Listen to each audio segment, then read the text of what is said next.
বরবটি খাচ্ছে না? বরবটি কত চাচা? বরবটি খাচ্ছে না, 5 টাকা একটা। 5 টাকা আটি। বাহ বাবা, ঠিক আছে। এই যে বরবটি মাত্র 5 টাকা চাচা। সম্মানিত দর্শক, শীত আসতে না আসতে কিন্তু সবজির দাম, আমার চাচা বলছে পানির দাম। চাচা, দাদা দাদা, তরকারি সবজির দাম কি মেলা কম নাকি? 50 বাবা। আর কম কোনটা, সবচেয়ে বেশি কম কোনটা? 50 পুষতে 20 টাকা, 20 টাকা। আটি 20 টাকা। আর পটল? পটলটা একটু বেশি দাম, 70 তো ঢাকায় যায় এটা। 40। আর তোমার হচ্ছে যে কলা? কলা 30। লাউ? লাউ 20 টাকা, 25 টাকা। আর এই যে আমাদের আলু কত করে? আলু মাত্র বানের দাম 600 টাকা বস্তা। আমাদের গরিব মানুষের জন্য যে কলা আলু কত? 800 টাকা বস্তা, 400 টাকা বস্তা। ওরে, ওটা তো পানির দাম। 10 টাকা কেজি আলু। দর্শক দেখতে পাচ্ছেন, সবজি কিন্তু ভরপুর বাজারে, বরবটি খাচ্ছে দামও একদম কম। বড় বেশি করে না চাচা, লাউ লাউ নিয়ে সকাল সন্ধ্যা ভাজি করে খাওয়া। মাত্র 5 টাকা দিয়েছে।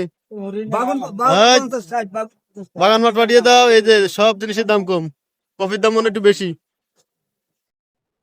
100 টাকা। কফি 100 টাকা কেজি মাত্র। নতুন আসছে তো, এই জন্য 100 টাকা, ভাই না অনেক বেশি করে, একবারে ইন টাকাই যে কফি 100 টাকা কেজি। দর্শক দেখতে পাচ্ছেন, একেবারে বাজারে আসছে নতুন, এই জন্য দামটা একটু বেশি। আর 10-15 দিন গেলে 10 টাকা কেজি হয়ে যাবে। সমস্যা নেই, কারণ পিস 2 কেজি তো 10 টাকা বাঁচবে। দর্শক এই যে ভরপুর বেচা কিনি চলছে বাজারে।